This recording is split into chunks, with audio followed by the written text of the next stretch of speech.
آمنہ اور فرحان یہ تو میاں بیوی ہے نا, یہ میاں بیوی 3 سال سے نہیں تھے. یہ میں آپ کو ڈلیوری بوائے قتل کیس کی اب تک کی سب سے بڑی خبر دے رہا ہوں.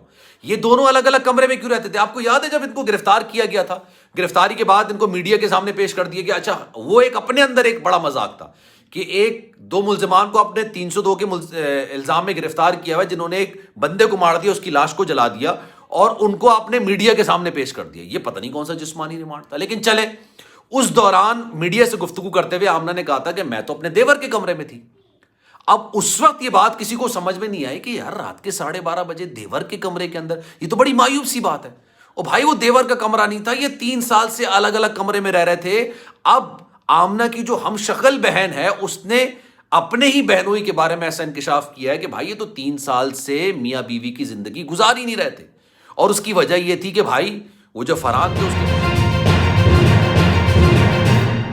بسم اللہ الرحمن الرحیم. السلام علیکم, آپ سبھی کو خوش آمدید. میں ہوں سلمان مرزا اور آپ دیکھ رہے ہیں میرا یوٹیوب چینل اور Facebook page sum up with Salman Mirza. جناب کیسے ہیں آپ لوگ؟ میں امید کرتا ہوں آپ جہاں ہوں خیر و عافیت سے ہوں, صحت مند ہوں, تندرست ہوں. اور یہ ویڈیو دیکھنے کے لیے آپ سبھی نے وقت نکالا ہے, تو ویڈیو کے آغاز میں تہہ دل سے آپ سبھی کا میں شکریہ ادا کرتا ہوں. جناب ڈلیوری بوائے قتل کیس, رئیس کو جو بے دردی کے ساتھ قتل کیا گیا اور جس نے قتل کیا ان کے حوالے سے میں آپ کو اب تک کی سب سے بڑی خبر دینے جا رہا ہوں.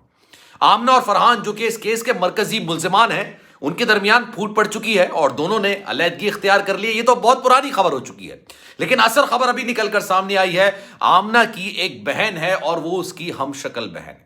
ہم شکل ان سینس آپ بھی کہہ سکتے ہیں, ہو بہو تو نہیں کہہ سکتے, لیکن ہاں جس طرح چہرہ ملتا ہے, باڈی مل رہی ہوتی ہے, قد و خال مل رہے ہوتے ہیں جسم کے, اس طرح آپ پہچان نہیں سکتے کہ کون آمنہ ہے اور کون اس کی ہم شکل بہن ہے. اس کی جانب سے ایک ایسا انکشاف کیا گیا ہے, آمنہ اور فرحان یہ دونوں طویل عرصے سے میاں بیوی کی زندگی تو گزار ہی نہیں رہتے. 3 سال سے دونوں علیحدہ علیحدہ کمرے میں رہتے تھے. آپ کو یاد ہے جب آمنہ اور فرحان کو گرفتار کیا گیا تھا اور گرفتار کرنے کے بعد ان کو جسمانی ریمانڈ پر پولیس کے حوالے کیا گیا, اور مجھے حیرت انگیز طور پر میں نے آج سے پہلے اس طرح کا جسمانی ریمانڈ نہیں دیکھا کہ جہاں پر 302 کا ملزم موجود ہے, جس پر قتل کا الزام ہے کہ آپ نے ایک شخص کو قتل کیا ہے, اس کی لاش کو جلا دیا. مطلب اس پہ اتنا بڑا الزام تھا اور اس کو میڈیا کے سامنے پیش کر دیا کہ اپنی داد رسی بیان کرو بھائی, اپنی کہانی بیان کرو, لوگوں کے درمیان اپنے لیے ایک ہوا بناؤ. مجھے حیرت ہوئی کہ یار اس طرح کا جسمانی ریمانڈ ہوتا ہے. مطلب حیرت انگیز طور پہ اچھے کپڑوں میں روزانہ ان کو دیکھتے تھے بھائی, اچھا نہا دھو کے وہ آئے ہوئے ہیں, اچھا کھانا ان کو مل رہا ہے, کہیں باغیچے میں کہیں گراؤنڈ کے اندر وہ باقاعدہ اپنے انٹرویوز کو دے رہے ہوتے تھے. اچھا چلیں, لیکن انکشاف کیا ہوا ہے؟ آپ کو یاد ہے جب وہ گرفتاری ہوئی تھی اور گرفتاری کے بعد جب میڈیا کو انٹرویوز دیے جا رہے تھے, تو اس انٹرویو کے دوران آمنہ نے بولا تھا کہ میں تو اپنے دیور کے کمرے میں تھی. اور اس وقت اس بات کو کافی لوگوں نے برا منایا تھا کہ رات کے 12:30 بجے آپ اپنے دیور کے کمرے میں کر کیا رہے تھے. اور یہ بڑا ویلڈ کوشچن تھا کہ بھائی آپ کا شوہر آپ کے گھر کے اندر ہے, 12:30 بجے کا وقت ہے, آپ کے 3 بچے ہیں, آپ شوہر کے ساتھ اس کے کمرے میں ہونے چاہیے, یا اپنے کم سے کم اپنے کمرے میں آپ کو ہونا چاہیے, لیکن آپ جو ہے وہ اپنے دیور کے روم میں تھی. اور اس کی بڑی ایک عجیب سی ایک لاجک دی گئی تھی, کیونکہ گھر کے اندر کوئی مہمان آیا ہوا تو ہم نے کہا کہ چل آپ دیور کے روم میں چلے جائیں. وہ اصل میں دیور کا روم نہیں تھا, وہ بیان نہیں کیے جا رہی تھی. اب جو میں خبر نکال کے آپ کے سامنے لے کر آیا ہوں نا, یقین جانیے آپ نے آج سے پہلے یہ خبر نہیں سنی ہوگی, کیونکہ بڑی حیرت انگیز اور تہلکہ خیز خبر تھی. ابھی تک جتنے جھوٹ بولے گئے ہیں اس تمام جھوٹوں کی جو ہڈیاں ہے نا, وہ بیچ چوراہے پہ جا کے پھٹی ہے.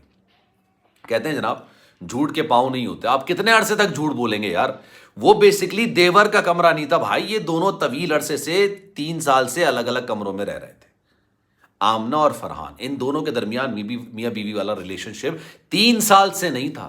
یہ میں آپ کو بڑے اندر کی بات بتا رہا ہوں, یہ کسی اور نے نہیں, یہ آمنہ کے گھر والوں کی طرف سے نکل کر بات آئی ہے سامنے, اور یہ خبریں چھپتی نہیں ہیں. اسی وجہ سے آمنہ آبویسلی جب گھر کے اندر میاں بیوی کا ریلیشن نہیں چل رہا تھا تو وہ باہر ریلیشن شپ چلا رہی تھی. اب مجھے لاجک سمجھ میں آ رہی ہے کہ یار آپ کے 3 بچے ہیں, آپ کا ایک شوہر ہے, اچھا خاصا گھر ہے, شوہر اچھا خاصا کماتا ہے, گھر میں 20-25 لاکھ روپے کی گاڑی کھڑی ہوئی ہے, آپ کو کیا شوق پڑ رہا ہے اپنے پیر پہ کلہاڑی مارنے کا, بلکہ کلہاڑی پر پیر مارنے کا, کہ آپ نے ایک ریلیشن شپ بنا لی اور وہ بھی ڈلیوری بوائے سے. مطلب میں کسی کی ذات پر یہ کامنٹ نہیں کرتا ہوں، ہر عزت دار والا کام، ہر کام عزت دارانہ ہوتا ہے، لیکن ایک انسان سوچتا ہے نا کہ یار میں ڈلیوری بوائے، ایک پارسل ڈلیوری بوائے سے میں اپنا ایک ریلیشن شپ بنا رہی ہوں، انسان سوچتا ہے کہ یار آپ کا کوئی کیلیبر ہے یا نہیں ہے. یہ دونوں طویل عرصے سے تو میاں بیوی کی زندگی گزار ہی نہیں رہے تھے، اور یہ جو سارا معاملہ کریٹ کیا گیا غیرت کے نام پہ قتل اور غیرت کے نام پہ بھائی اس کو مار دیا اور اس کو قتل کر دیا، یہ جھوٹ فریب بے بنیاد من گھڑت، مطلب اس سے بڑا جھوٹ آج تک میں نے اس کیس کے معاملے میں نہیں سنا ہوگا. مطلب آپ یہ سوچئے کہ جو میاں بیوی 3 سال سے میاں بیوی کے ریلیشن شپ میں نہیں ہے، الگ الگ کمرے کے اندر رہ رہے ہیں، اور وہ آمنہ اپنے شوہر کو بولتی ہے کہ یار دیکھو یہ مجھے تنگ کر رہا ہے، یہ مجھے آگے پیچھے ہاتھ لگا رہا ہے، میرے گھر میں آ رہا ہے، اور فلانا آپ جب باہر جاتے ہیں تو یہ گھر میں آ کے جو ہے وہ بد تہذیبی بدتمیزی کرتا ہے. مجھے سمجھ نہیں آ رہا، فرحان نے بڑا ایک مطلب اس طرح کا ایک بیان دیا تھا کہ میں نے غیرت کے نام پہ قتل کیا. یار یہ جو نا میری بیوی کو تنگ کر رہا تھا، یہ کنفیشن موجود ہے اس کا. مطلب لاجک جو ہے نا جہاں ختم ہو جاتی ہے وہاں ان دونوں کی گفتگو شروع ہو رہی ہے. جہاں پہ آپ کہتے ہیں نا کہ بھائی لاجک ہی نہیں ہے یار اس میں، وہاں سے تو یہ اپنی گفتگو شروع کر رہے ہیں. ان دونوں کے راستے جدا ہو گئے ہیں، اسی لیے ان دونوں کے بارے میں چیزیں نکل کر آ رہی ہیں. اور یہ بھی میں آپ کو بات بتا دوں، بڑی اندر کی میں آپ کو ایک خبر دینا ہوں. اور اس ریلیشن شپ کے ختم ہونے میں، یعنی جو 3 سال سے دونوں کے درمیان کا ریلیشن شپ ختم ہو گیا تھا، اس کی بڑی وجہ آمنہ نہیں تھی، اس کی بڑی وجہ فرحان تھا. فرحان کے بارے میں جو اس کی سالی نے انکشافات کیے ہیں نا یار، آپ سنیں گے نا آپ آپ کہیں گے یار اس گھر کی تو نیو بنیادیں ہی خراب ہیں، اس گھر کی تو ساری چیزیں ہی خراب ہیں، اس گھر کے تو آوا کا آوا بگڑا ہوا ہے. بھائی وہ ان کے 36 لوگوں کے ساتھ ریلیشن شپ تھے باہر، وہ اسی لیے اپنی بیوی کو بھاؤ نہیں دیتے تھے. وہ باہر 6 لوگوں کے ساتھ 36 لوگوں کے ساتھ ریلیشن شپ بنا کے بیٹھے ہوئے تھے، تو ان کی بیگم نے جو ہے وہ ڈیلیوری بوائے سے ریلیشن شپ بنا لیا تھا. یہ سارا معاملہ چل رہا تھا بھائی. اور وہ جو فرحان ہے جس کو بلی کا بکرا بنایا گیا، میں آنیسٹ آپ کو ایک بات بتاؤں، بلی کا بکرا بنایا گیا، اس سے ہاتھ سے ایک جرم کروا دیا گیا. وہ اپنی زندگی کے اندر نا یہ گجر، اور دیکھتا ہوں میں کون مجھے ہاتھ لگاتا ہے، اور بھائی میں سب سے بڑا گنڈا ہوں، میں اپنے سب سے بڑا باپ ہوں، یہ والا اس کا کریکٹر تھا، یہ والا اس کا سارا جو ہے نا اس کا ایٹیٹیوڈ تھا اپنے محلے والوں کے ساتھ، اپنے گھر والوں کے ساتھ، اپنے کام کرنے والوں کے ساتھ. یہ اس لیول کا بندہ تھا. اس نے نا اس چیز کو کہ بھائی میری بیوی کو چھیڑا ہے، حالانکہ بیوی کے ساتھ تو 3 سال سے آپ کے ریلیشن شپ ہی نہیں تھا، لیکن اس کے باوجود اس نے اس بات کو سیریس لے لیا، یار سالے نے میرے گھر پہ نظر ڈالی، اب دیکھ میں اس کا کیا کرتا ہوں. یہ معاملہ یہ والا ہے، یہاں سے معاملہ شروع ہوا ہے. مطلب مجھے یہ سن کے یقین کریں ہنسی بھی آ رہی ہے اور افسوس بھی ہو رہا ہے. ہنسی مجھے اس لیے آ رہی ہے کہ یار آپ سوچتے کیا اور آپ کے ساتھ ہوتا کیا ہے، اور افسوس مجھے اس بات کا ہے کہ یار اس سارے کیس کے اندر ڈیلیوری بوائے کے ساتھ بہت بڑا ناانصافی، بہت بڑی ناانصافی ہوگی. آپ کی رائے کیا ہے اس پہ؟ میں چاہوں گا کہ کامنٹ سیکشن میں رائے کا اظہار ضرور کیجیے گا. سلمان مرزا کو دیجیے اجازت، زندگی رہی صحت رہی آپ کی دعائیں رہی. تو انشاءاللہ آپ سے پھر ملاقات ہوگی. جانے سے پہلے گزارش، اگر آپ نے چینل سبسکرائب نہیں کیا سلمان مرزا آفیشیل، میرے یوٹیوب چینل کو سبسکرائب ضرور کریں، بیل آئیکن ضرور دبائیں. اپنا خیال رکھیے گا. اللہ حافظ.